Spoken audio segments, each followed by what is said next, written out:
The following is a production of DallasCowboys.com and the Dallas Cowboys Football Club. How about them Cowboys? Yeah! Go Cowboys! Let's go, baby! Are you ready for a break? Yes. Are you ready for a break? Absolutely. Ready for a break? Yeah, and so much for that. It's time for The Break on DallasCowboys.com. We were on the break! With Nick Eatman, Brian Broaddus, Ambar Garcia, and Derek Eagleton. It is Tuesday, October 18th, 2022, season 18, episode number 53. Welcome to the latest edition of The Break. We are live from the SWBC Mortgage Studios at the Star, and we are presented by Miller Lite, the only beer of the Dallas Cowboys. It's Tuesday. We got a couple big quick picture questions we're going to talk about today. Brian has a little game for us that I just heard about here, I guess at some point, maybe in the second or third segment. And we'll try to get you guys ready and kind of give you a good recap of that Philly game and what it means kind of going forward as they enter these next 2 weeks against opponents that you think Cowboys have a good chance of being able to beat. Let's start first with the topic I think that everybody cares most about is where is Dak and is he going to be back this week? Nick, you were there with me. We were at the game Sunday watching Dak and him during his pregame workout. What do you think he looked like? What was your impression as you watched him get that workout before the game? I mean, honestly, the biggest thing for me was the snaps that he was taking under center. I mean, that I thought was big. Yeah. Just the ball, it's going to slam into your thumb every time, and you got to get up there and you throw it. And the throws after that were good. I mean, they were good throws. They were 20-yard, 25-yard throws. I know Chris, our producer, was there getting some good video of it, and he was there, and it looked good, and it definitely looked good 7 days away from playing again. So he's not playing. He wasn't playing that night, and as long as there's no setbacks, you would think it would keep healing the right way. Do you think the Cowboy fans were bummed that he didn't try and give it a go against Philly? I mean, after the third interception, probably. Like, but I don't know about your timeline, but my timeline was, okay, he's out there throwing the ball around, he's taking snaps. That's the thing I noticed first, Nick. A good eye on your part. The ball slamming into his hand, and you're going, okay, that part of it looks good. Right. There were people there, and I was answering like, whoa, wait, there's a plan here. Mm-hmm. There's a plan. There was a ramp up. There was all this stuff. And there were people like questioning if he's healthy enough here, why does he not play in this game? I appreciate them not putting him in uniform if he's not going to start, because we've been down that road before. And I guarantee after that first interception, it would have been like, well, Dak, you ready? And everyone's looking, and it's not happening, and it's never going to happen, and you're never going to – I wouldn't have – I'm glad they didn't do that. I think sometimes fans, and maybe even media to some degree, they fall into this fallacy of thinking that players are like Madden pieces, right? Sure. Once a player is healthy, and I'm putting up air quotes, once they're healthy, they're immediately ready to go. And we've seen sometimes this year with Michael Gallup, we saw it, where a guy may be cleared medically, but there still is a point of, okay, is he really ready to play football? And I think that's the part that I'm more concerned about is, Dak the thumb may be fine. They may clear him with the thumb. The issue still becomes, have they ramped up his shoulder and is throwing all the mechanics that are part of throwing, have they ramped those up enough to where he can go out and play a game where he may throw the ball 30 to 40 times he didn't practice without hurting himself? And he didn't practice. Right. There's a lot that goes into it. If practice didn't matter, that's what Jason Garrett would always say, we're for practice. If it didn't matter, they wouldn't do it. So he didn't practice all week and didn't practice with the guys. With against the Eagles and with this receiving core and all that. So, we're seeing if he can throw. See if he can throw. Looks pretty good. Throw it out there on the field. But now work him up. Yeah. What's funny is we're all on social media, game day during the week and all that. Well, every game day and even after the game, you see on at least everything that I see are fans are saying we don't need Dak. Keep Dak off, cut the guy, we don't need him, blah, blah. And then all of a sudden, now we see the game, him throwing Cooper Rush throwing interceptions and all that. And now everything on my timeline is Dak needs to come back. We need Dak. Get Dak back in there. Okay, thanks, Cooper Rush. So it's just funny how quickly things change depending on the outcome of the game and how he's playing. But I think that right now everything indicates that he will be playing this weekend. I don't see any other reason that he would not be. So walk me through, what does he need to do this week? What do you think Practice. he needs to do this week? Is it just get through a week of practice? If you can do that, then you're ready to go. Yeah, I mean that sounds simple enough. I mean, like get ready. You know, that's what the plan is all along. Is get a week full of throwing. He threw some.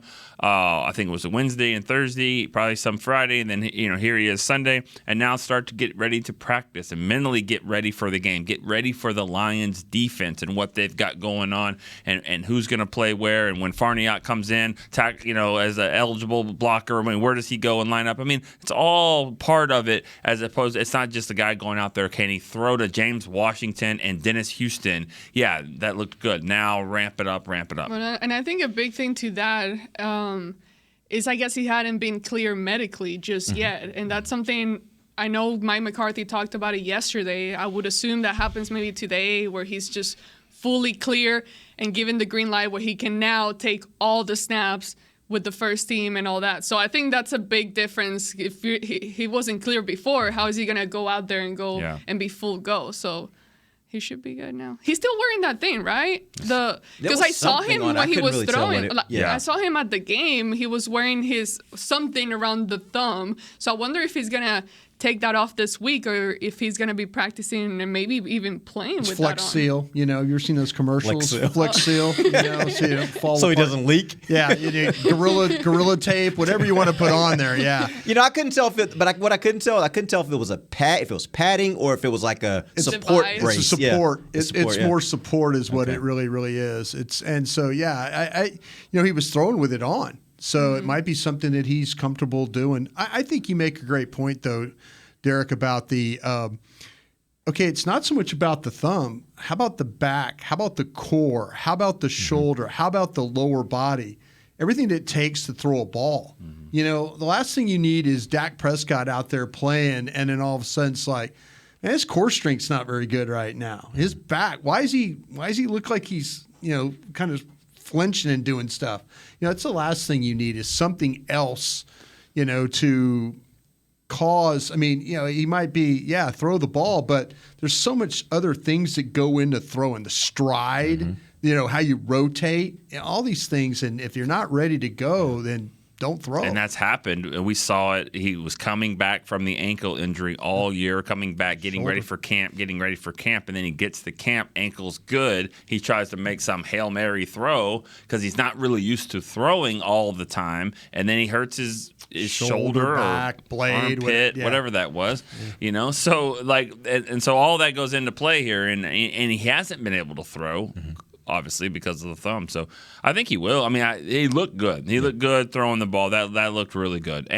But you also wonder too is they patted him on the back afterwards, like good job, and that was it. The Lions are probably going to see, well, you know what? If he's going to run with the ball, I'm going for the ball and the thumb, whatever. I'm going to hit all of it. That was a concern. Because if your head coach is going to bite your kneecap. If he's going to help you up and bite your kneecap and punch you in the throat, he's going to punch you in the thumb. Speaking of Dan Campbell, that's who he's going to punch you in the thumb. Not Mike Campbell. McCarthy. Let's be clear. No, Dan Campbell made it clear that how physical they're going to play, and so I would imagine if a guy's got a bum thumb, they're going to test it. They'll bite it, kick it, whatever. Let's say he does play this weekend. Are we? And this is something we've talked about here about the mental aspect of things. Do you guys feel that that's just going to be a whole setback mentally? Because we've seen him before when he comes back in, just kind of not being fully comfortable and confident. And just, you see, I'm not calling him that he's afraid, but you see the hesitation sometimes and trying. Help me with a good word. I'm not saying he's scared. Cautious. But he's cautious. Cautious. Yeah, that's a good word. Are you guys concerned about that? Is that different than who he usually is? Because I see Dak as the kind of quarterback that it's one of the reasons why he has never been a turnover machine, is because I do think he's very thoughtful, sometimes a little bit too much when it comes to, I don't know, hold. He's waiting because he wants to make sure what he's seeing is what he's really seeing. So I don't know if that's really different when he comes back from an injury than just being who he is. In my opinion, I've seen like a difference because you can be cautious but confident and comfortable, as opposed to being cautious but a little hesitant. I don't know what that guy was that played against Tampa. Yeah, I didn't know that guy. I was expecting that all these things that had been happening to him, the shoulder, the ankle, the calf, I kind of feel like, okay, just he's put all that behind him.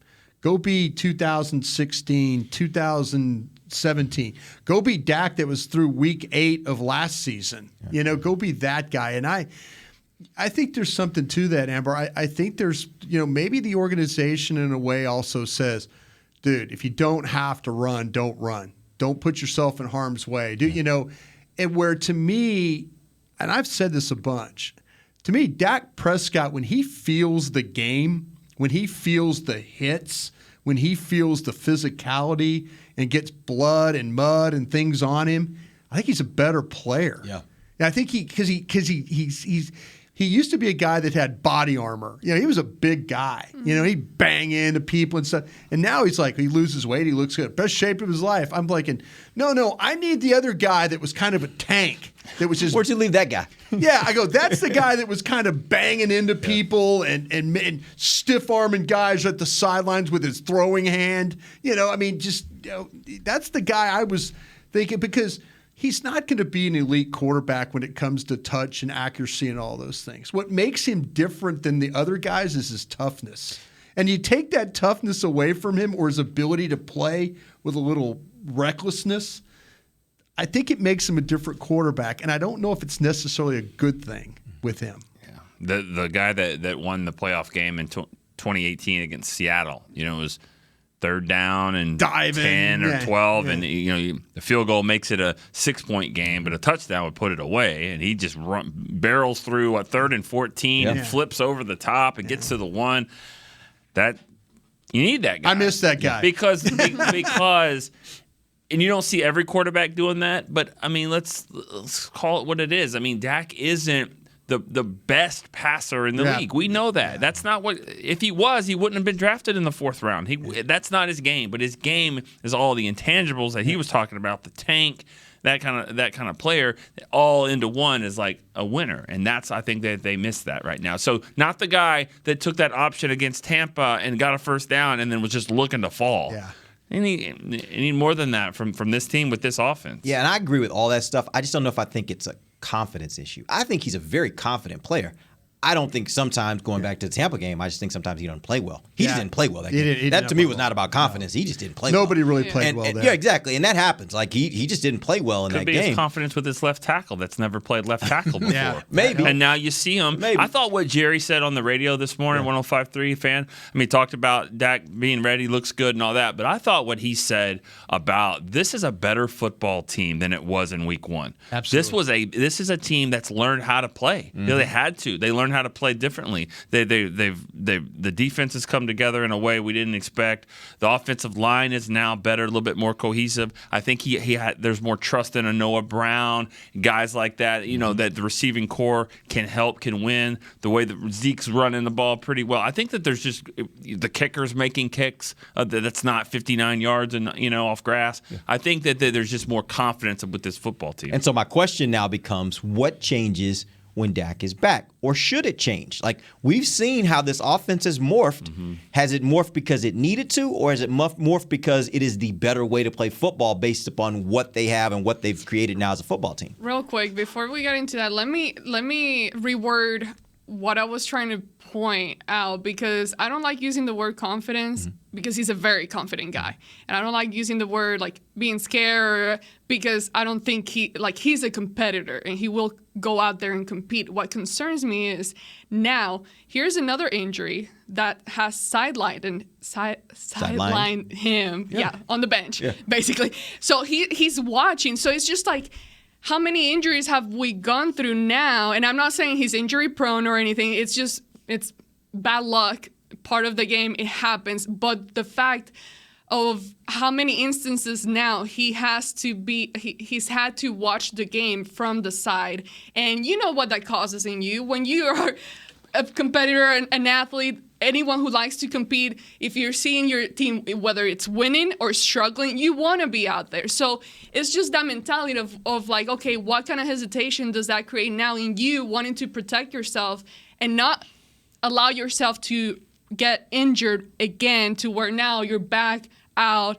of the field and the game. So it's just like that mental aspect. Can he be full go? Can he run? Can he get out of the pocket, use his feet, the ability, one of those things that you just mentioned, Brian, his aggressiveness, toughness, and just being himself 100%. So it's a tough thing because it's not just physical now, it's the mental side of things. So it'll be really interesting to see how he really returns, because I know he's eager. He's been kind of saying it to the media every time he walks by. You know, he's eager to go out there and be full go. So, anyways, going back to your question, sorry. No, I think that's fair. out. I think that's fair, and I agree with your point that I don't know that it's that. I agree that I don't think it's a confidence matter from his standpoint of just like his confidence in himself. But I can agree where I do think there are, whether it's pressure from internal, whether there are coaches and front office people who are like, Dak, we need you, so kind of chill on all that, or something, you know, those kind of things, or even, as you said, Nick, maybe confidence in the people around him, like, am I sure this guy's going to get this block? Am I sure this receiver's going to get open and what I'm seeing is what I'm actually seeing? Like, there can be some of those kind of confidence issues. I agree with that. How about the confidence that he's not going to get hurt again? You know, that's confidence on his part or confidence on the organization? That his part, you know, his part. I mean, you talk about confidence, maybe the lack of, like, man, if I run this ball, I might get hurt. Maybe I don't need to run this ball. You know, that I think there's something to that. He's had some. He went from never getting hurt to like, I mean, what's he had now? 3 injuries. Yeah, I mean, to the point where you now do segments and you talk about, is he injury prone? You do. You have they have segments and people say, well, is he unlucky? Is he injury prone? Yes, no, all this and stuff like that. But your confidence thing, I think, is right. I mean, it's not confident that I'm going to go out there and play well. The confidence is, if I go out there and play the way I want to play, am I going to get hurt? You know, I think that's the thing that I think that, you know, he has to. And Nick's right. That option run was, okay, I had a lane, I took it, I got 5 yards, and I went down quickly, you know? I mean, there's times to be smart, and then there's times to be like, go for it. And I don't know, I think the go for it guy was a better player. That's just me. All right, we're going to take our first break. When we come back, we're going to get some questions from Brian. He's got a quick little game for us. We'll do that when we come right back. DallasCowboys.com radio. Todd thought it would be secure to jog in the cheetah savanna. Todd believed the big cat repellent he bought online was reliable. And now, Todd is trying to be faster than this cheetah that can run 80 miles per hour. But the good news is, Todd has AT&T 5G that is fast, reliable, and secure. And he learned the best thing to do is stop running and toss her the backpack with the beef stew. AT&T 5G. Fast, reliable, secure. It's not complicated. 5G requires compatible plan and device. 5G may not be available in your area. See att.com/5G for you for details. What do you call a group of grown men and women with their faces painted silver and blue who get together every week to share a 3-hour-long ritual of jumping, singing, and toasting Miller Lite in 10-gallon hats while yelling, "How about them Cowboys?" You call it Miller Time in Dallas. Here's to the Cowboys. Here's to the original light beer. It's Miller Time. Celebrate responsibly. 2021 Miller Brewing Company, Fort Worth, Texas.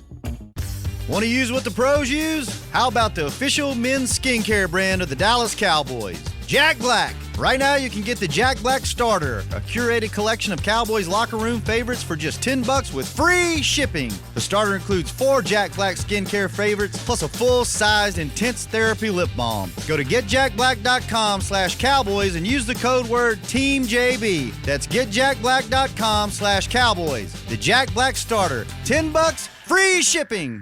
When you build, you start with the foundation. And home ownership is a foundation of a stable future.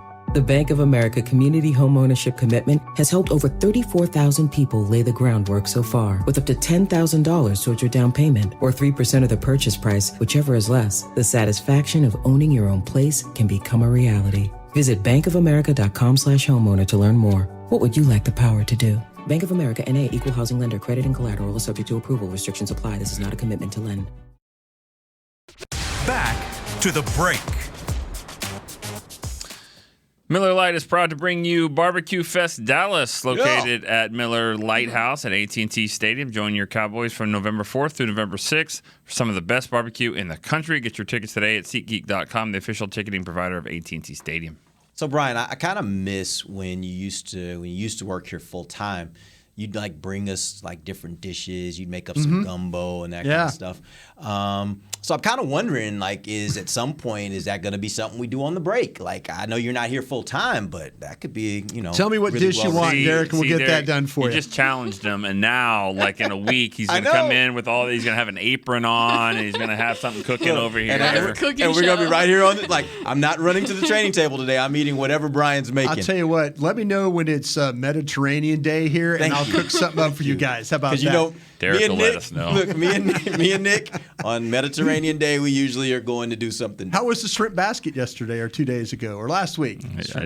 Oh, the one we got upstairs? Yeah, no. Didn't you go? Yeah, we went to a place here. Yeah. What's it called? Tricky Fish. Yeah, Tricky good Fish. stuff. All right, there you go. Good stuff. Right out here at the Stars. Good stuff. There we go. All right, let's jump in. Brian, you got a game for us. What you got? do. Oh, wait, real quick. Second segment brought to you by blockchain.com. Okay, Brian. There we go. I knew I was going to wait for that ding. I was about to remind you. Thank you. Here we go. AG. Oh, boy. Who benefits most from Dak returning? Who benefits? Could be a coach, player. Who benefits the most? Fans? Who benefits the most? Well, is Dalton Schultz playing? Cooper Rush's wife didn't have to fly all over the place. She didn't have to look like Lose she was her going miles to throw and stuff up. like that. She's hyperventilating. Yeah, that's short term because next year, I'm sure she could want some more games, increase that paycheck for next year. I don't think he's going to be making south of $1 million next year. True. Okay, go ahead. Sorry. Who benefits the most? Who benefits the most, AG? Well, I said Dalton Schultz if he's back. I don't know his injury status right now. Doesn't sound like Jerry does either. Jerry's like, I don't know. I don't know what's going on. I was a little surprised. It just seems that as soon as, he just completely disappeared with Cooper Rush in. You got other guys going in there. Jake Ferguson and all that. I think Dalton, and he's in the franchise tag, big year for him. So that's why the owner was questioning what was going on there. Yeah. But as far as like guys because we don't know his status really, as far as guys for this weekend, I would like to think in between Michael Gallup and CeeDee Lamb, I think their game just kind of takes a next level, a next step, and they just start playing better together. When Dak was in there the first game, even though it wasn't a good outcome, CeeDee Lamb was still struggling, and we didn't see that come to fruition, him being the number one receiver. So I think that now with the addition of Michael Gallup and you got them three together now with Dak, I think their game just kind of goes up, or at least that's what I hope, that they, as a receiver corps, just get better with Dak back in the mix. Derek? I actually think it's CeeDee Lamb, and the reason why is because CeeDee Lamb right now, this organization is trying to figure out if CeeDee Lamb is truly a number one receiver. In another 2 years, year and a half, they're going to have to make a decision on, do you pay him Devontae Adams kind of money, or are you paying him money closer to Cedric Wilson? Like, what is he? And I think if he's going to show that he can be a number one receiver, a true number one receiver, and demand that kind of money, then I think that means that he's going to need his quarterback, and I think that's why Dak is very important to him right now. My answer would be this is kind of contingent on him being the guy that he was and running the ball, but I think it could be Zeke, specifically on the play like the RPOs that we've seen, where if your quarterback is not going to run and Cooper Rush does not run, then I think it just kind of jams up the middle. And Zeke did a nice job running, but I think if you have a little bit more threat to run, I think that would help the running backs, particularly Zeke. Can I throw in an honorable mention? Sure. Kellen Moore. I think Kellen Moore that's my guy. Wants to get back to throwing the ball a little bit more, and I think this allows him to do it. Maybe so. I hope they all benefit. I hope the fans benefit too. That'd be nice. Okay, Derek, I'll go with you on this one. All right. Who's been better, Tyler Smith or Doris Armstrong? That's a good one. They both have some warts still. I would probably have to say Tyler Smith, just because I think when Tyler Smith is bad, you notice it more, obviously, like because you see those plays. The one poor play. Yeah. And that's the thing. The Like rest of the time he may have one or two really bad plays in the game, But I think Dorrance probably has more of those bad plays. You just don't notice them as readily. So if I had to say one or the other, I would go with Tyler Smith. I think he has been really, really good for a rookie. Nick? That's a good one. And you only do that because you probably caught yourself. It's probably like, okay, who are these? These two are tough. These are questions I get watching that to all 22. Yeah, and it's good because like you said, there's times when Tyler doesn't do well, you kind of see it. You don't see it, and he doesn't have the stats that like Armstrong has. But 5 sacks, a blocked punt, and a blocked field goal. Honestly, I'm going to go upstairs. I'm going to have the PR department find that. When's the last time someone's had 5 sacks, a blocked punt, and a blocked field goal in the same year? He might be number one. He might be one. And we're not even halfway through the year. Not even close. Yeah. I think he's been from a stat standpoint, I know he's not the best against the run, but I'm going to go with Dorrance on that. Just so you know, Nate Newton just texted me and said Armstrong, so he agrees with you. Well, there's a first. If Nate agrees with you, you know what? I'm going to call that a moral victory that he agrees with me. Hey, G. Well, I disagree. There we go. No, I think for sure to me would be, and I love everything that Dorrance has been doing, but when you take into consideration the guys who are next to him, the guys that are on the side of the defense playing with him, the opportunities that creates for him, not to take any credit away from him, but also adding that he's a veteran now. How many times, I forget what year he's on currently, 4th? I think so. 4th year? Mm-hmm. In the league, but then now you look at, okay, Tyler Smith, the fact that he's a rookie, the fact that usually he's going one-on-one on situations like that, the fact that he's limited his mistakes. Yes, there are times, but to see how well, because I didn't think he was going to be playing the way that he is playing that quickly. We saw the potential, but I didn't think he would be as good as he's been, and also considering what happened during training camp, you didn't know what position he's going to be at specifically. So taking all that into account, I think that he deserves a lot more credit for that aspect, that he's a rookie. He's been doing a very, very good job. And the penalties have not really been a full issue on him. It's not like we're sitting here week after week talking about holding penalties. Yeah. And that was an area of concern that people were questioning and wondering what if that was going to be a negative aspect of things for him when he started the season. Nick, 5th year for Doris Armstrong, by the way. 5th. Yeah. Is he? He had 7.5 sacks his first 4 seasons, and now he has 5 this year. How long is that deal? He 2-year deal. 2 years. So he's up next year, not this year. Right? Yeah, this year and then one more. You got it. Okay. Dan Quinn and AD on that one, coaching him up. Mm-hmm. Nick, even if opponents don't run RPOs on offense, do they try something after watching the Eagles hold Parsons in check? I think what they're going to try to do is figure out the ways to get him in coverage. I thought that was key. I mean, he was in coverage a lot, and he's just not the same. I mean, he's good. He's good at doing it. He's an athletic freak, but he doesn't hurt you as much as he does. He doesn't dominate the game when you're taking out a tight end, unless it's a Kelsey or a Kittle or something that is the main part of what they do, which I don't even know if he would be able to do that. So I think they're going to try to find mismatches. I think what it'll do is it's going to force Dan Quinn's hand to say, you know what, we got to get him as rushing. We just got to get him at defensive end most of the time, or rushing up the middle or whatever. But, yeah, there was something there to get him out in coverage, and he gets frustrated. And when he's frustrated, I don't know who it hurts the most. I don't know if it hurts him or if it hurts the tackle he's going up against on the next play. Because a pissed off Micah is pretty good, but he does kind of get in his own head a little bit. Yeah. Look, I think the issue here, or the interesting part for the Cowboys, is they do have an issue when it comes to stopping the run. And I do think that if you're watching it, you say, wow, what the Eagles are doing with the RPOs, that's something we can really kind of consider. I think the problem is most teams don't have the personnel to be able to just do that. Right. The quarterback makes a huge difference. Goff isn't going to be scaring you as much, that's even though exactly he did win a playoff game. If he opts to keep the ball, now here's where it could get interesting. Do the Giants start using that when they play the Cowboys? Because they do have a quarterback that is fairly mobile, and they have a running back that's dangerous.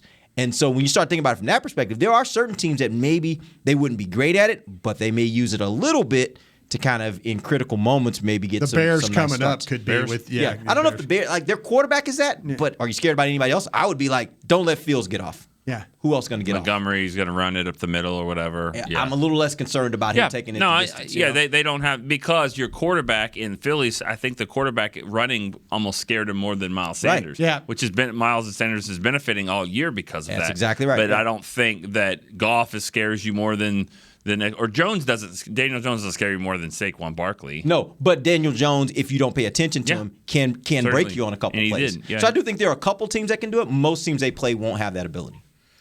I think that, just as much as offenses are going to be looking at the Eagles tape and seeing how they were able to kind of neutralize Micah Parsons and play and attacking that way, I think that our guys are going to be looking at that film quite a lot and trying to figure out how to improve and get better in that aspect. So, yes, I can see how offenses start kind of trying to imitate some of the things that the Eagles were able to do against the Cowboys. But at the same time, I think that this is a week that the Cowboys kind of get better at that and improve. And we haven't seen them that has been the area that have not been good even since last year, the running defense, stopping the run. But seeing Micah and putting that film up there, I know that he's going to be pissed off seeing that in front of his teammates and kind of all together, not just Dan Quinn, but everybody in that room just trying to figure out a way to really clean things up and improve in that aspect. Do I have time for one more? Yeah, let's do one more. One more. AG, how winnable is the NFC this year? The conference. How winnable is the conference? I think there are some I wish you guys spoke Spanish because I have a word I want to use and I can't think of the English word. But you know when you're in the desert and just kind of like you start seeing things that are not really there. Yes. I think there are some teams that are like that. And I think that the Cowboys can very much take the lead and win out. I think the Cowboys, even though on the offensive side of the ball, obviously you're getting Dak Prescott back, I think, or I hope, it's going to improve in a lot of ways. But I think that once they do that, the defense is going to keep playing better and better every week. I do believe so. But with the help of the offense pulling their weight as well, I think that the Cowboys can definitely take the lead. And it's not anything that's too far fetched for me. Yeah, I think the Cowboys have a chance to. They're going to have to try to catch the Eagles. It's going to be tough because the way they're playing right now and their schedule's not that great either. Neither is the Cowboys. I feel like the Cowboys will probably be the 5th seed in the playoffs and go to some team that they'll have a better record than. We'll be talking about competition committee. Like, should this be the rule? Yeah. Should you have a better record and still have to play a road game or whatever? But I feel like that's what's going to happen this year. I think there's good news and bad news. The good news is right now the Cowboys are 4-2 and they're 3rd in their division. They're still the 4th best team in the NFC right now. Like you look at it, there's only one team outside of the NFC East that's in the top 4. That's Minnesota at 5-1. You got the Eagles at 6-0, the Giants at 5-1, Dallas at 4-2. Nobody else has 4 wins other than those 4 teams, right? And so that's the good news. The bad news. And I don't even know if you call it bad news, but what you do know about the NFL is we're only at week 6. Right. There are some teams right now that are down in that 3-3 range that will be at the top or near the top of this conference by the time we get to the end of the season. You look at a team like 49ers. They get hot as the season goes. I think the Rams, as the season goes, they're going to get hotter. Buccaneers, as the season goes, they're going to get hotter.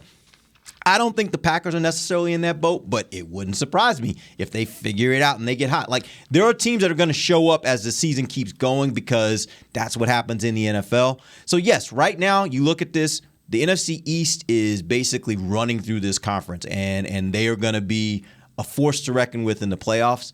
But I also think there are going to be some other teams that are going to pop out here that are going to get really good as the season goes, and they're going to be a challenge for everybody in the NFC. Thanks, guys. Appreciate you. All right, we're going to take our final break. We'll come back. Let's get one final question before we go to our end the show. We'll be right back. This is DallasCowboys.com radio.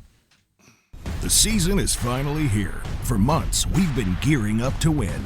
Now it's time for the team that performs on any field, United Ag and Turf.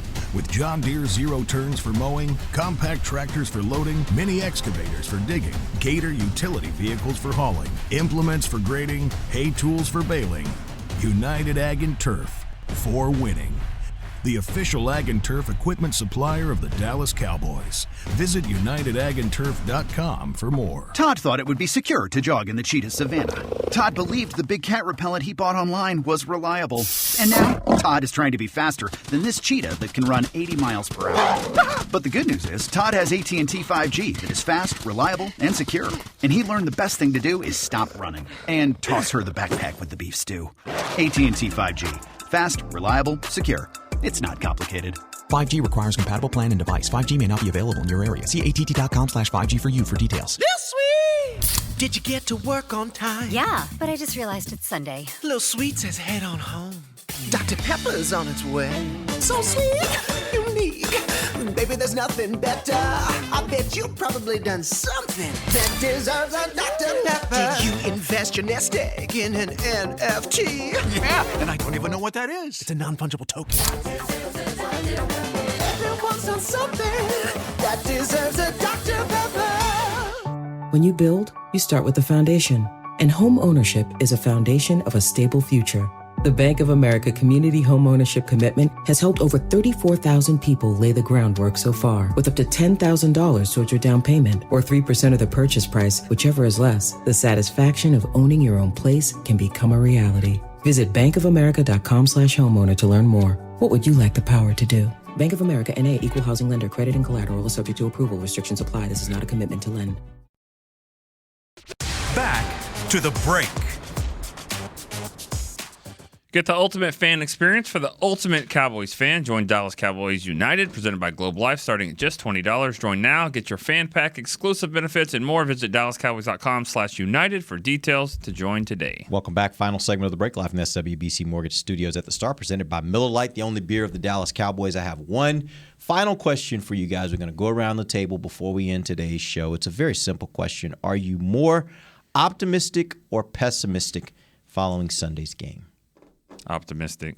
I think this is. I mean, the team, they beat themselves in a game, where they had a chance to win. They rallied themselves back in it. I think the Eagles, give the Eagles credit for taking it to them and winning the game. But I mean, I don't think anyone's going to be worried about playing them again. And you gotta maybe go play them again in the playoffs and go up there and play it again. I don't think that that you should be discouraged by it. Look at the schedule that's coming up. You're going to get better at certain positions. I mean, to be sitting, if you look at the big picture, to sit at 4-2, where they are and what they've been through and what's coming up next, I think that they're going to be in good shape. Just look at the schedule. Just look at the schedule and find 3 more losses.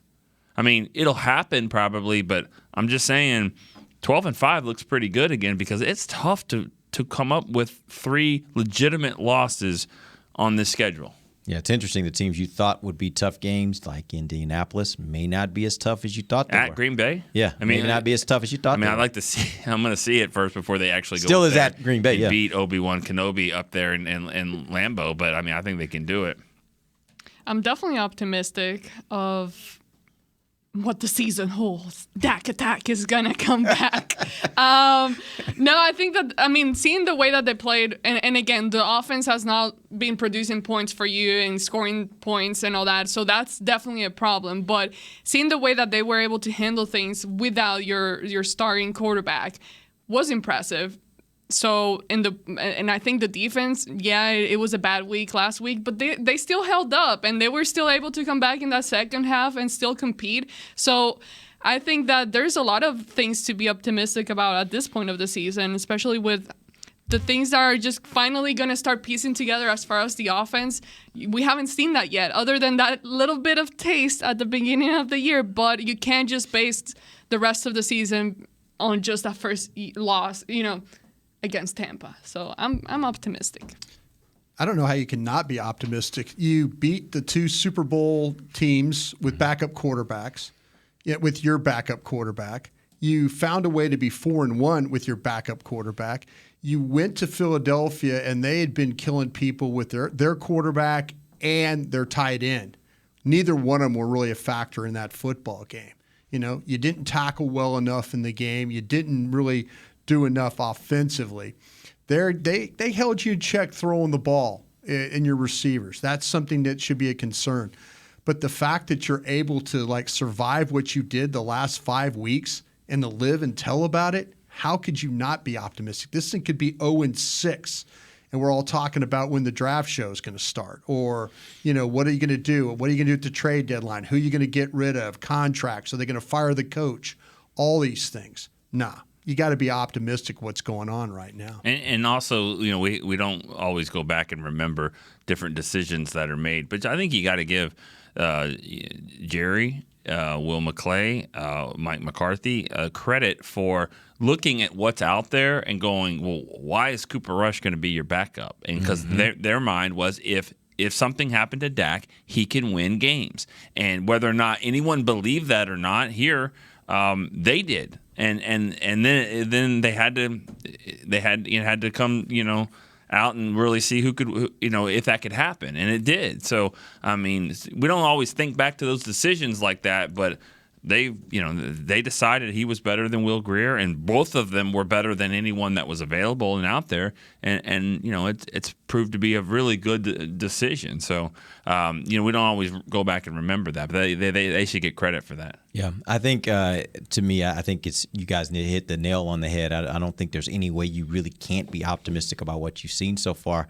The one thing I do think I know here is that there is one, in my opinion, glaring weakness of this defense, and I think when Dak comes back, it will negate that to some degree, which is their run defense.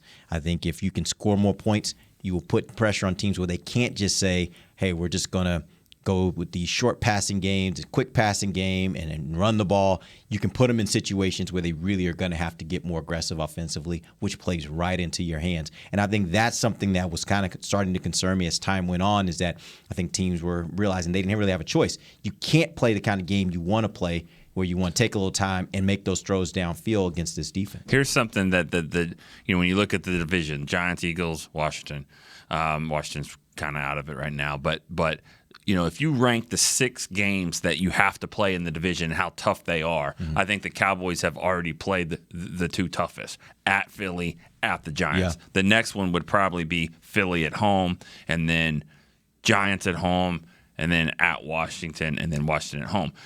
The Eagles and Giants can't say that. They can't say that they've faced the toughest part of their division just yet. They haven't gone to Dallas yet. They haven't even played each other yet. So, I mean, I just think when you look at it, 2-1 in the division, you've played your toughest games. Like Brian said, you played the Rams on the road, you played the Bengals. Those teams are probably going to get up in there. That they have played the toughest part of their schedule, I think, already. And now they get a chance. I mean, look at Detroit, Chicago, Indianapolis, the Texans, the Giants at home, at Jacksonville. They should really have a good chance for 11, 12 wins. Yeah, you just worry about late in the season that Jacksonville game's before Philadelphia. And so you don't need a letdown in that thing. That could be tricky. All of a sudden you're thinking, okay, hey, you got a big key divisional matchup coming up Christmas Eve, and then you go to Jacksonville the week before and poop in the bed. Drew Bledsoe was the quarterback the last time the Cowboys played there, and I think there's going to be a fan or a million that are going to be at the game for the Cowboys. I guarantee you the Cowboys will have more fans than that game in Jacksonville. And, I mean, now Jacksonville's playing better, but, I mean, it'll not be like a true road game. One other thing to note about the Giants and the Eagles, they don't even play each other until December. Really? Both their games are in December. They play on December 11th. When we play the Texans, and then they play at the end of the season, the final game of the season. So that's interesting. That's interesting that they won't even match up until you get to the end of the season. One of them obviously has to take a loss in those 2 games, and so that's going to also shake things up in the NFC East, because a lot of those teams, like you said, haven't not really always. played each other We like yet. to tie in this league. We do. All right, appreciate you guys joining us. We'll be back tomorrow. We'll get into Cowboys versus Lions. Cowboys versus Lions. We're going to talk about the Lions offense versus Dallas defense. Till then, for Nick Eaton, Brian Broaddus, Amber Garcia, I'm Derek Eagleton. This has been The Break, live on DallasCowboys.com radio. This has been a production of DallasCowboys.com and the Dallas Cowboys Football Club. How about this, Cowboys? Yeah!